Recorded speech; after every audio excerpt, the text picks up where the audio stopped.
روحانی فیض کے لیے ایک ذکر کا طریقہ جو اکثر اوقات بتایا جاتا ہے،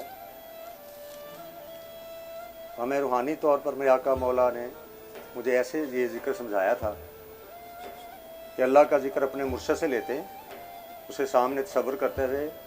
اسم اعظم اس سے اللہ لیتے ہوئے اپنے دل دماغ پر ضرب لگاتے ہیں۔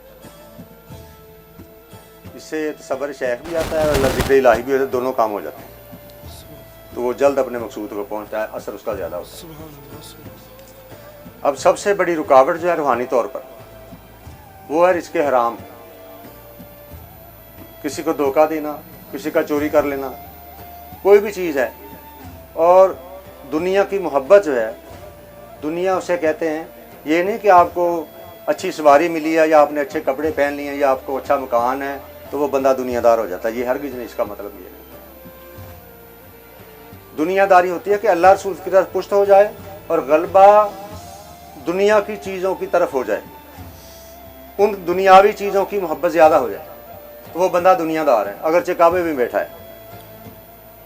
تو اگر اپنے گھر میں بھی بیٹھا ہے لیکن اس کی کیفیت، اس کا ذہن اللہ رسول کی محبت کا غلبہ ہو اور باقی چیزیں نیچے ہوں تو وہ مومن ہو جاتا ہے، اللہ خواہ اپنے گھر میں بیٹھا ہو۔ اور انسان کی اصلیت اکثر اس وقت ظاہر ہوتی ہے جب اسے اختیار ہوتا ہے، جب وہ کسی چیز کا مالک بن جاتا ہے، خود مختار بنایا جاتا ہے، تو اس وقت وہ اپنی اصلی کیفیت جو اندر کی ہوتی ہے وہ اس سے باہر نکلنی شروع کرتی ہے۔ یہ نگرانی کرنی ہے، محاسبہ یہی کہ ہم اپنی نگرانی کریں خود کہ ہماری کیفیت ایسی تو نہیں ہو جاتی۔ کیفیت یہ ہونی چاہیے کہ ہم یہ اگر کام کر رہے ہیں تو اس میں اللہ رسول کی ناراضگی تو نہیں، اللہ کے غضب میں نے تو نہیں بات جا رہی، اس کے پسندیدہ کام کون سے ہیں وہ ہم نے کرنے کی کوشش کرنا ہے۔ اور یہ ہے کہ اپنے نفس کو اس کے تابع رکھنا ہے، نہ کہ اپنے نفس کا غلبہ رکھنا ہے اور احکامات یاد ہیں تو اس کا کوئی فکر نہ کرے، وہ دنیا دار ہو جائے۔ اور دنیا فرمایا کہ نجاست کا ڈھیر ہے حقیقت میں، جو سونے کے خول میں چھپا دی گئی، یعنی کہ چمک دمک اس میں ہے، ظاہری طور پر کشش ہے، لیکن اس کے اندر جاؤ گے تو یہ غلاظت کا ڈھیر ہے، تو وہ دلدل میں پھنستا جاتا ہے، بے سکون ہوتا جاتا ہے، حتیٰ کسی طرح موت آ جاتی ہے اسے، تو یہ ایک بہت بھیانک موت ہوتی ہے۔ ہم نے یہ خیال کرنا ہے کہ نماز کا وقت ہے، ہم نے کہنا ہے نماز ہم نے پڑھنی ہے، تیرا دل نہیں کرتا ٹھہر گئے، لیکن نماز کا ٹائم آخر ہو رہا ہے، ہم نے چل پڑھ نماز۔ اب یہ ظاہری نماز پڑھنی ہے، یہ پڑھنی بات نہیں یاد ہے، وہ اللہ کی یاد رکھنی ہے، ہم نے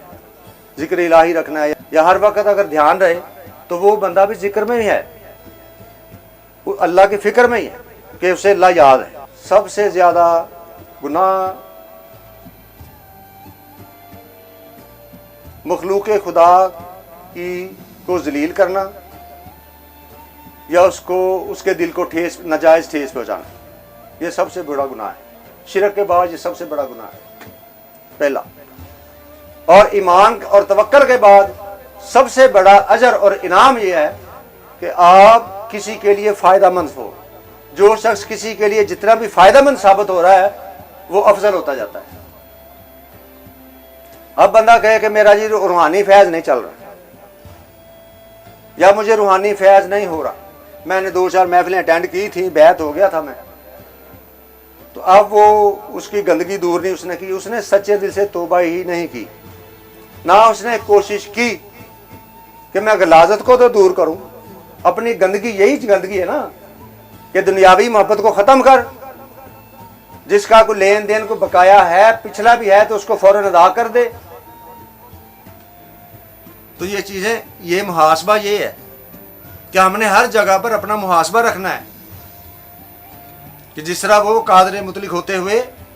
ہمارے گناہ غلطیوں پر پردہ بھی ڈال دیتا ہے اور عذاب فوراً نازل نہیں کرتا، اسے فوراً غصہ آ کے وہ سزا نہیں دے رہا، تو جو تو کر رہا ہے، تجھے غصہ آ کے تو رد عمل کر رہا ہے، اگر تیرے ساتھ اللہ ایسا کر لے تو پھر تیرا کیا حشر ہو۔ یہ فکر پیدا کرنی چاہیے۔ جتنا آپ کے اخلاق اچھے ہوں گے، جتنا درگزر کرنے والے ہوں گے، آپ یہ سوچیں کہ میری وجہ سے کسی کو فائدہ ہو رہا ہے کہ نہیں۔ گالیاں دینا یا مارنا وہ تو نقصان دے رہے ہیں آپ، اصل فکر کی بات یہ ہے کہ ہماری وجہ سے کسی کو فائدہ ہوا کہ نہیں. ہم اپنے گھر میں رہتے ہیں, ہمارے بھائی بہن بیوی والدہ یا جو بھی ہے گھر والے, ہم سے فائدہ اسے پہنچا رہے ہیں کہ نہیں. اگر ہم فائدہ ہماری طرف سے نہیں ہے